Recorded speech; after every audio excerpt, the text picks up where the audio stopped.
Greetings, explorer of the internet. You've reached the right place. If you're new here, click subscribe faster than your morning coffee kicks in and share this with your gang. Where in the world are you watching from? Drop it in the comments and let's blast off. The moment I stopped believing in Melissa didn't come when she bent the truth. It came when I realized I no longer cared that she did. Now she's in the kitchen, wiping sweat from her neck, gym bag slung over one shoulder, her sports bra clinging damply to her skin. There's a carefulness to her movements, like she's performing for an invisible spectator. "How was the gym?" I ask, eyes still fixed on my laptop screen.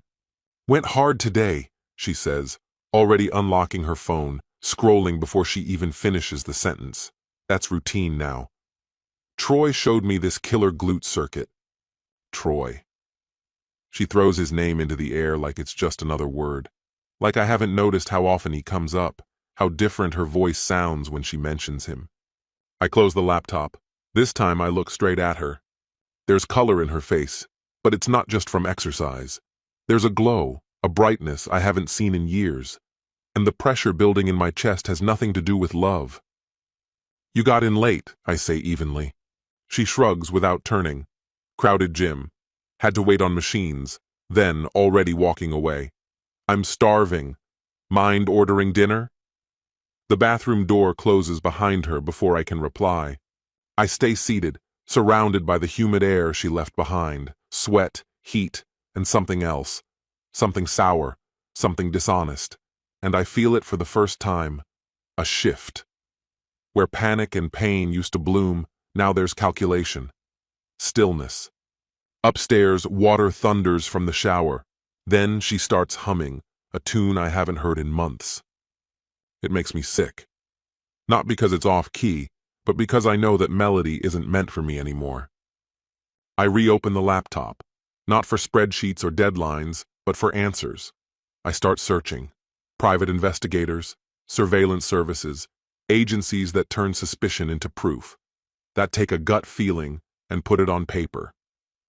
Before she finishes showering, I've already submitted 3 inquiries. She steps out, damp hair clinging to her shoulders, and presses a dry kiss to my forehead. "You're quiet," she says. "Just thinking about a project," I answer. "You think too much," she teases, wandering off to get dressed. I watch her leave, eyes following the way she keeps her phone close, never setting it down for more than a second. My phone buzzes. An email from Blackstone Investigations. They received my request and will respond within a day. I delete the message and wipe the history, not out of guilt, but because I'm evolving, adjusting, matching her moves with my own. Strangely, I don't feel rage. I should. But what's rising inside me isn't anger. It's something colder, more precise, like the slow thrill of a plan taking shape. By morning, I'll have someone following my wife. But tonight, I'll lie beside her and pretend not to know a thing. The file arrives the following Thursday. It's sent directly to my office, not our apartment. Good call. Sarah Chen, the investigator, understands discretion. 3 pages in, I stop breathing. A name leaps from the report and turns my coffee to ash. Troy Daniels. Not just any Troy. Troy Daniels, from Roosevelt High. The same knuckle-dragger who used to slam me into lockers, who dubbed me computer boy while barely passing algebra. And now, he's screwing my wife. I lower the folder and glance at the attached images. He's older, but still built like a tank. Hair buzzed short, graying at the edges. That same stupid smirk carved into his face. The photos are thorough, him spotting her during workouts, hands on her hips, her hand lingering on his chest outside a hotel. His truck parked across from our building, right after I'd left for work.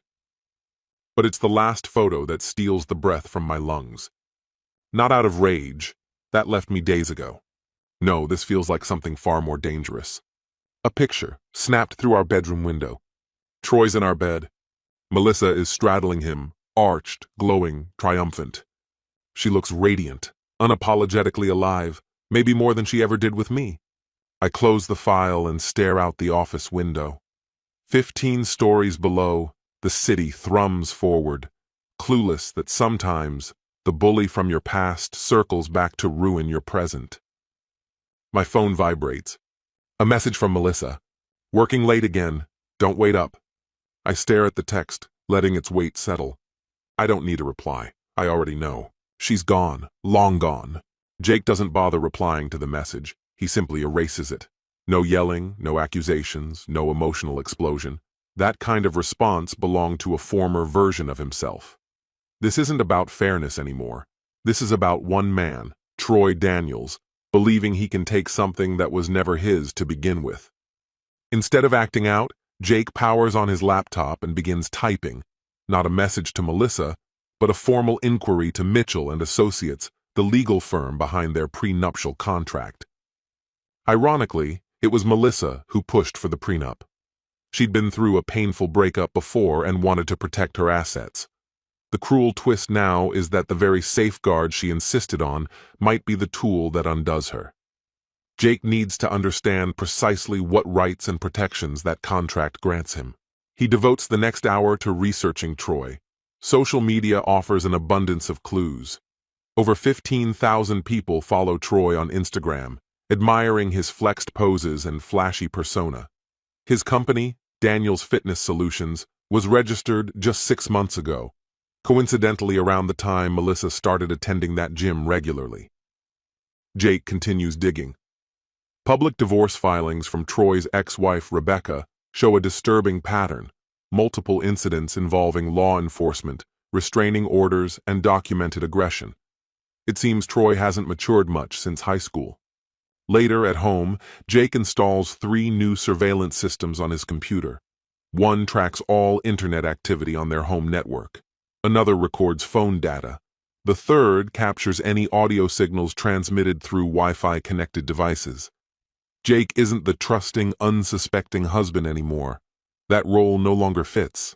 It's 3:47 a.m. on a Tuesday when a new audio file lands in Jake's inbox. He's already awake. Insomnia has become routine. His nights are filled with monitoring, decoding, and watching his marriage come apart thread by thread. The message is from Sarah Chen. Her note is short. Figured you'd want this. Recorded at the Marriott yesterday afternoon. Jake puts on his headphones and hits play.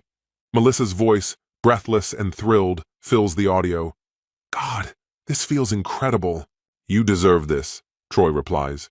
You should be with someone who really sees you. Jake doesn't even notice I exist anymore, she sighs. He's buried in his work. I'm just background noise to him. His mistake, Troy says. Once we finally make this official, he'll see what he lost. There's a pause, thick with implication, before Melissa adds, I spoke with Sandra from the firm. She thinks I've got a shot at getting half, maybe even more, if I can show he's been neglecting me. Neglecting you? Troy asks. Emotionally, Melissa explains. He's always working, never checks in on me, never asks how I feel. Sandra said I could argue he's basically abandoned the relationship. Jake feels his stomach twist. How much are we talking? Troy wants to know. Melissa begins listing everything casually. The apartment's valued around $800,000. His company's probably worth twice that. He's got investments, a retirement plan, the works. He won't fight me. He'll hand over the house just to keep things civil. Troy lets out a low, derisive laugh. Spineless. That tracks. I remember him from school, computer boy. You knew him back then? Melissa asks. Jake Whitmore, scrawny nerd who acted like he was smarter than everyone. I made his life miserable for 2 years straight. And now you're sleeping with his wife, she says, laced with a cruel kind of satisfaction. Yeah, Troy confirms, and she's about to clean him out. Their laughter rings in Jake's ears, but it doesn't shake him. His hands tremble, not from fear, but from a deeper, colder determination. Melissa keeps going. He trusts me completely. It's actually sad. Just last week I told him I was having dinner with my sister, and he didn't even question it. Troy chuckles again. What's he gonna do when he finds out? He won't, she replies with a shrug. And if he does? He'll cave, like always. Jake slowly removes the headphones, his fingers no longer shaking, his thoughts sharp as glass. They still see him as the same spineless kid from school. the naive husband too blind to recognize what's happening. They mock him while planning to dismantle his life. What they don't know is that he's already captured every detail: the cameras, the tracking software, the microphones, and most critically, they've forgotten about a specific clause buried in the prenup, the one that nullifies the agreement entirely in the event of infidelity. And they absolutely have no idea that Jake stopped playing the victim the second Melissa whispered, "I love you," to someone else. He reopens his laptop, but this time, his message to Mitchell and Associates serves a new purpose. He's no longer seeking clarification. He's preparing to strike. I start by double-checking the specifics of the infidelity clause in our prenuptial agreement, then dial Rebecca Daniels. She answers with hesitation in her voice. It's the middle of the night, just past 4. "Rebecca, I'm the person who contacted you about Troy," I begin. I hate calling this late, but I believe I'm in serious trouble. Her tone hardens instantly. "What kind of trouble are we talking about?" she asks. I give her everything: my wife's involvement with Bernadette West, and my growing suspicion that the two of them are orchestrating something to completely destroy me. There's a pause. When she speaks again, there's steel in her voice. "Where are you right now?" "We need to meet." The confrontation arrives on a brisk October morning. I'm in my home office when the front door opens. "Jake?" Melissa calls out, but her voice isn't nervous. It's firm, even assertive. "We need to have a serious talk." I shut my laptop and glance out the window. Troy's black pickup is parked in the driveway. I make my way into the living room and halt in the doorway. Melissa stands near the sofa, arms crossed, posture tense. Beside her is Troy, taller than he appeared online, built like a linebacker, inked up and grinning. "Look who it is," he jeers. The keyboard warrior finally shows his face. "Troy," I say calmly, "looks like you've gotten to know my wife quite well." His smirk widens. "Know her? Man, I really know her. Better than you ever did." He slings an arm around Melissa's shoulders. She lifts her chin and stares at me with defiance. "Jake, we need to discuss where things stand," she begins. "You mean your situation?" I respond, my tone flat. "This marriage is over," she declares. "We both know it." Troy takes a step toward me. "Here's how this is going to go," he says. "You've got 2 options. Either keep this civil or watch it all go to hell." "I'm listening," I reply. "Option 1, pack your stuff, sign the papers Melissa's lawyer sends, split the assets like adults, and move on." "And what's behind door number 2? I ask. Troy's expression darkens. "Option 2, you fight back. Lawyer up, toss around accusations, take it to court, and if you go that route, we'll make sure you regret it every single day." "What exactly do you mean by that?" He sneers. "Remember me from school?" Yeah, I've leveled up since then. I look at Melissa, who's watching the back and forth with something close to eagerness in her eyes. "Melissa," I say, "what do you want?" "I want you to be reasonable," she says smoothly. "We can leave this behind with some grace. No need for bloodshed." I give a slow nod, pretending to mull it over. "Got it," I say. But before I answer, I walk across the room to the entertainment console and pick up the remote. I hear Troy shifting behind me, alert. "Jake?" Melissa says, her voice uncertain now. "What are you doing?" "Just making sure we're all aligned," I reply. I press the power button. The television screen flickers on. A recording plays, time-stamped 3 weeks ago. Melissa is on top of Troy in our bedroom, fully exposed, her head tossed back. The sounds are unmistakable. "Jesus," Troy breathes. Melissa turns pale. "Jake, where did you get that?" "I filmed it," I say simply. "That one, and around 40 more. I press another button. The feed shifts to hotel rooms, vehicles, phone recordings, conversations between the two of them, whispered plans, mocking laughter, discussions about how to bleed me dry. "You twisted bastard," Troy growls. "You were spying on us?" "Not spying," I reply coolly. "Gathering proof of your scheme to scam me." Every call, every meeting, every dirty little secret. Melissa drops onto the couch, stunned. This can't be legal. This isn't admissible. Actually, it is, I say. This is my residence. I have the right to record what happens inside it. Troy takes a threatening step forward, fists clenched. You smug little freak. Think you're smart, huh? I think I'm prepared, I answer. I reach into my pocket and pull out a small black device. It looks like a car key, but it's not. Let me demonstrate something. I press a button. A mechanical sound hums behind the bookcase as a concealed safe begins to unlock. You see, Troy, I say, I've done my research. I know your background, your violent streak, the threats you made before. Your ex-wife had a lot to share. His jaw tightens. You spoke to Rebecca? I did. She told me everything, about the abuse, the fear, the way you lash out when you're losing. His face flushes red, his muscles twitch with anger. You think any of this scares me? He snarls. I'm not here to scare you, I say calmly. I'm here to teach you something. He charges exactly as I expected. I sidestep, reach into the now open safe, and pull out the Glock 19 I purchased 6 weeks earlier. I lift it slowly, deliberately. Stop. Troy spins and freezes at the sight of the gun. Melissa shrieks in panic. We can still walk away from this like rational people, I say. Or you can keep acting like the same thug you were back in high school. The choice is yours. You're bluffing, he mutters. You won't shoot. You're right. I don't want to, I admit. What I do want is for you to get out of my house and stay out of my life. But if you leave me no choice, I let the sentence hang in the air. Troy glances between the pistol and my face, eyes flickering as he does the math. Put the weapon down, Jake, Melissa urges, her voice laced with panic. This is insane. No, I reply, my tone icy. What's truly insane is you thinking you could destroy everything I built and I'd just sit back and let it happen. It's insane to believe I'm still that broken man from 20 years ago. I walk over to the entertainment console, retrieve a large manila folder, and hold it up. These are copies. One's already addressed to your parole officer.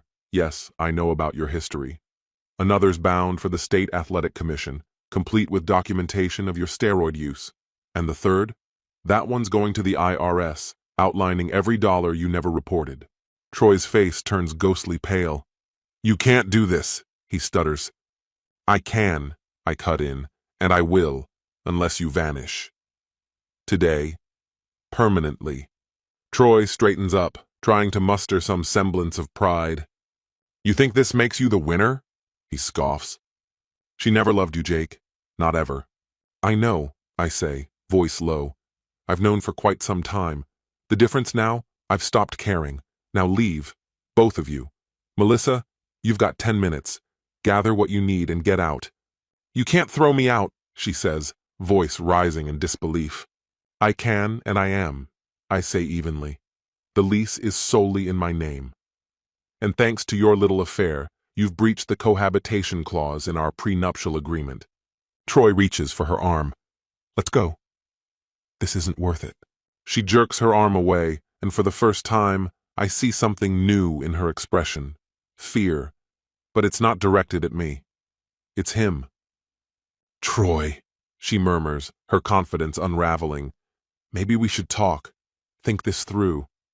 Talk about what? He snaps back. He's got us nailed. We're finished. Then, with a sarcastic grin, he adds, but hey, we can still be a couple.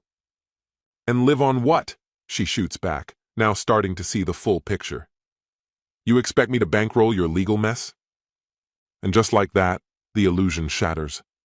She finally sees him for what he really is, not a rescuer, but another parasite. You're leaving me, she says, her voice breaking. I'm saving myself, he answers coldly, then turns and heads for the door. After a long moment, she follows, but hesitates at the threshold. I did love you, she whispers. In the beginning. I know, I reply, but love can't survive betrayal. Not one this deep. They leave. I watch from the window as they argue beside his truck. Eventually, he drives off, without her. Melissa is left there, alone in the driveway, slowly grasping that she's lost everything. I don't feel pity, just a strange sense of release, like I've finally amputated something poisonous before it spread too far. The divorce is finalized in exactly 6 weeks. The moment Melissa's lawyer sees the mountain of evidence, he tells her to take a deal, fast. Those recordings of her talking about draining my finances don't exactly stir up sympathy. My client has no legal claim, my attorney tells Sandra during mediation. The infidelity voids the prenuptial. The fraudulent intent opens her up to potential criminal prosecution. Across the table, Melissa looks nothing like the woman I married. She's thinner, worn out, dark circles shadowing her eyes. I'm willing to be reasonable, I say. She can keep her car, her jewelry, whatever personal effects she wants. I'll even cover her health insurance for 6 months. Sandra hesitates. Mrs. Whitmore was hoping to receive spousal support. On what basis? My attorney challenges, sliding a thick binder her way. What contributions? Running up debt while she was cheating? Maxing out cards to buy her boyfriend gifts? Sandra flips through the binder, her face growing more tense by the second. I need a moment to consult my client, she says. From my seat, I can see them through the glass. Melissa is pacing, clearly distressed. My lawyer watches too. She's going to accept, he says. Sandra knows a lost case when she sees one. What about Troy? I ask. Already under investigation. Distributing steroids without a license is still very much a felony. I return my gaze to Melissa as Sandra delivers the verdict. Her posture collapses, and for just an instant, she locks eyes with me through the window. There's something there. Maybe regret. They come back inside. Sandra, always composed, delivers the words with a lawyer's polish, but the defeat is unmistakable. My client agrees to the terms, she says, but she would like to make a statement. Melissa looks at me. I want to apologize, she says softly. For all of it. The lies, the cheating, the manipulation. I know saying it won't fix anything, but I needed you to hear it. Noted, I answer flatly. I didn't intend for it to spiral like this. Troy made me feel seen, like I mattered. I lost myself in that, and in the process you forgot what mattered, I reply. You forgot that I was a human being who deserved the truth. She nods, eyes lowered. You're right, and I'll have to carry that. Yes, I say, you will. 20 minutes later, the documents are signed. Melissa walks out with nothing but her purse and the clothes on her back. 3 weeks go by. I'm adjusting to life in my new apartment when the phone rings. Sarah Chen is on the other end. Troy Daniels was apprehended earlier today. The message I received confirmed that federal authorities discovered a stockpile of anabolic steroids, enough to supply a small army. How long could he be locked up, I ask. At least 5 to 10 years, she replies. That's not even counting the fraud case. And Melissa? I ask. She's waiting tables now. Living in a tiny, run-down apartment, she says. I say nothing. I feel nothing. The same woman who once set out to dismantle my world now spends her days scribbling orders on a notepad and pouring coffee. Then Sarah adds something unexpected. Rebecca Daniels wanted me to know she's grateful.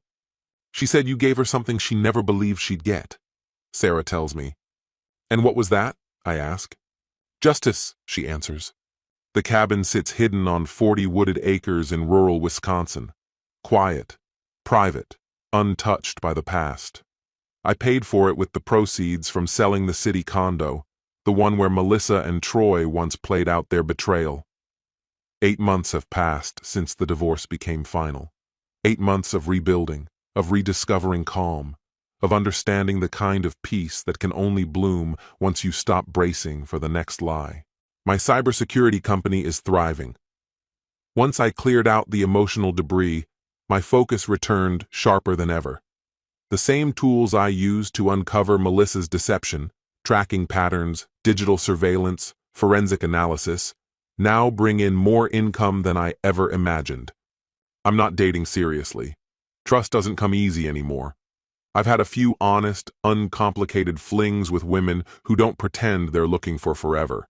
They want transparency, not fairy tales, and I appreciate that. This morning, with coffee in hand, I sit on the deck and watch the sunlight break over the still lake. The mail truck pulls in and leaves a small parcel on the porch. No sender listed. Postmarked from Chicago.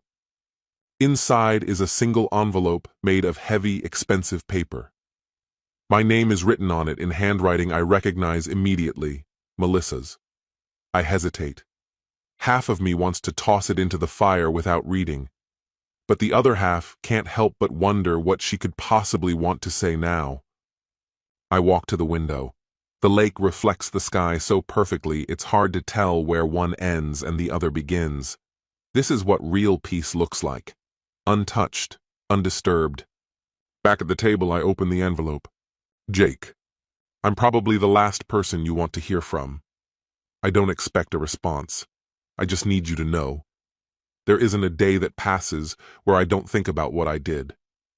About the way I betrayed you. About the mistake I made chasing something that never had substance. I'm not writing to ask for forgiveness. I know I don't deserve that. But I finally understand what I lost. Troy was never who I imagined. He simply told me the things I was desperate to believe. That's my fault. You were steady, loyal, present. And I threw that away because I was addicted to attention I didn't even need. I get it now. Love isn't about being made to feel extraordinary. It's about safety. It's about showing up when things are hard, when you're angry or tired. You did that. I didn't. I'm trying to rebuild, piece by piece. It's slow, it's painful, and it's lonely. But maybe that's what I deserve. I'm learning to stand without needing someone else to fill the emptiness. I'm not asking you to care. I just want you to know that I know what I did. And I'm sorry not because I was caught, but because I destroyed something honest. I hope you're free now. I hope you've let me go. Melissa. I read it twice, slowly. Then I set it down and returned to the window. The loons are calling in the distance, their cries soft and echoing. Her words feel sincere. Maybe she really has changed. Maybe life finally made her face the consequences she ran from when we were together. But remorse doesn't erase damage. Growth doesn't undo destruction. I walk to the fireplace, strike a match, and let the flame consume the letter. It curls inward, blackens, and turns to ash. I'm not angry. I'm not grieving. What I feel is quieter, firm, final, closure settling into the marrow of my bones. Melissa showed me that love can wear a disguise, that trust, when weaponized, is lethal, that the deepest cuts always come from the person you once believed would never hurt you. But I taught her something too. Every choice has a price. Some mistakes can't be walked back, and not every bridge deserves to be rebuilt. When the last ember fades, I sweep the ashes into the grate. Outside, the lake is still as glass. Even the loons have gone quiet. Today I start work with a new client, a CEO convinced his partner is embezzling funds. Exactly the kind of job I'm built for now, uncovering lies buried beneath familiar smiles. And I'm damn good at it. Maybe even the best. The one who sees the hidden patterns. The one who finds the truths no one else wants to face. The phone begins to ring. Maria's voice crackles through the speaker from Madison. So how's the hermit life treating you these days? She jokes. Can't complain, I answer. The view's incredible, and the company's even better. Company? She says, pretending to be shocked. Should I be jealous? Just me and the loons, I say. They're surprisingly good at listening. She chuckles. I'm driving up this weekend. I'll bring a bottle. You've got my attention, I say with a grin. Perfect, she replies, then ends the call. Her last words echo in my mind. You found something rarer than being right. You found peace. And she's not wrong. That's exactly what's settled into my bones here. Not happiness, necessarily, but a profound stillness. No more chaos, no more games, no more bending to someone else's control. That quiet simplicity, it's more than enough. Peace doesn't mean I've let go of what they did. It means I've stopped giving their actions power over my choices. The sunlight rises higher, burning away the last wisps of morning mist. I lift my coffee and take a slow drink, smiling faintly. Somewhere far from here, Melissa is tying her apron and heading into another shift. Somewhere else, Troy is waiting out the days until judgment arrives. And me? I'm here, in this hidden cabin they'll never find, untouched, weightless, watching dawn stretch across the trees, feeling something I never thought I'd reach, a freedom so complete it hums in my chest. She taught me that love, too, can lie. I taught her that silence, when chosen, not forced, can carry farther than rage. And now, there's nothing left to say.